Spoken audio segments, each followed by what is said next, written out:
সেজে উঠেছে শুশুনিয়া, পর্যটকদের অপেক্ষায় ব্যস্ত ব্যবসায়ীরা। শীতের মরশুম মানেই শুশুনিয়া পাহাড়ে পর্যটকদের ঢল। সেই ভিড়কে স্বাগত জানাতেই নতুন রূপে সেজে উঠেছে শুশুনিয়া পাহাড়তলি।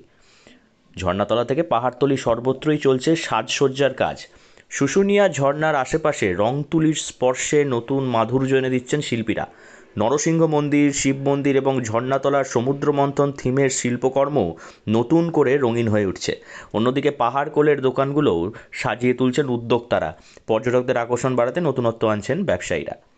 স্থানীয় ব্যবসায়ীদের আশা, প্রতি বছরের মতো এবছরও হাজার হাজার পর্যটকে মুখরিত হবে শুশুনিয়া পাহাড়। শীতের ছুটিতে ঘুরতে আসা ভ্রমণ পিপাসুদের জন্য প্রস্তুত শুশুনিয়া। প্রকৃতি, ইতিহাস আর সৌন্দর্যের মিলনে এই মনোরম পর্যটন কেন্দ্রে স্বাগত জানাচ্ছেন শুশুনিয়া পাহাড়তলির মানুষজন থেকে ব্যবসায়ীরা। প্রথম অভিজ্ঞতা খুব ভালোই। ফ্যামিলি নিয়ে এসেছিলাম। উঠলেন শুশুনিয়া পাহাড়ে? একদম শুশুনিয়া পাহাড়ের টপে ভিউ পয়েন্টে উঠলাম। কিন্তু ভিউ পয়েন্টে ওঠার সময় যেভাবে রক ক্লাইম্বিংগুলো রয়েছে, ওটা যদি একটু ডেভেলপ হতো এবং ভিউ পয়েন্টটা যেখান থেকে আপনার পুরোটা দেখা যায়, ওটা ডেভেলপ করা দরকার। আচ্ছা, এই কেমন লাগছে? খুব ভালো, চারিদিকে সেজে উঠেছে পিকনিকের টাইম এবং যথেষ্ট আমাদের হেল্পফুল। যে সব আমাদের ছোট ছোট দোকান রয়েছে শরবত প্রত্যেকটা মানুষ প্রত্যেককে উপকার করছে, বলে দিচ্ছে, গাইড করছে। কোনো শুশুনিয়া পাহাড়ের কোলে প্লাস্টিক আবর্জনা না ফেলা, পিকনিক করতে এসে যত্রতত্র ময়লা না ফেলা, গাছের গায়ে লিফলেট কিংবা বিলবোর্ড না লাগানো, শুশুনিয়া পাহাড় চত্বরে দাহ্য বস্তু ব্যবহার না করা, পাহাড়ে আগুন না লাগানোর থেকে শুরু করে পরিচ্ছন্নতা বজায় এবং সৌন্দর্যায়নের মাথায় রেখেই তুলির উপর ভরসা রাখছে শিল্পীরা।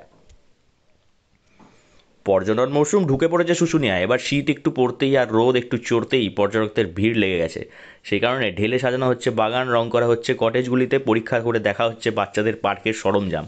পরিষ্কার পরিচ্ছন্ন শুশুনিয়া ইকো পার্ক থেকে শুরু করে পাহাড়, মন্দির ও ঝর্ণা, আসলেই মনে হবে ঢুকে পড়েছেন অন্য এক পৃথিবীতে। বাঁকুড়ার এই জায়গায় আমেজ আপনাকে বাড়ি যেতে দেবে না। সাজিয়ে তোলার কাজ হচ্ছে? হ্যাঁ, সাজিয়ে তোলার কাজ চলছে। আচ্ছা, কতদিন ধরে কাজ করছেন আপনারা? আমরা এই দিন 10 কাজ চলছে। আচ্ছা, কি কাজ করছেন মূলত? এই সমুদ্র অঞ্চলের কাজ চলছে, এই গোটা সন্ধ্যে সাজিয়ে তোলার কাজ চলছে। আমরা ঠাকুর ব্যারিকেড, মূর্তি সব রকম টোটাল কাজ চলছে। আচ্ছা, কেন সাজিয়ে তোলার এরকম? এই তো পর্যটক বসছে, পর্যটক মেলা চলে এসছে, আর কিছুদিনের মধ্যে পর্যটক মেলা চালু হবে। তার জন্য সাজিয়ে তুলছেন? তার জন্য সাজিয়ে তোলা চলছে সব। বাঁকুড়া থেকে নীলাঞ্জন ব্যানার্জির রিপোর্ট, লোকাল 18 বাংলা।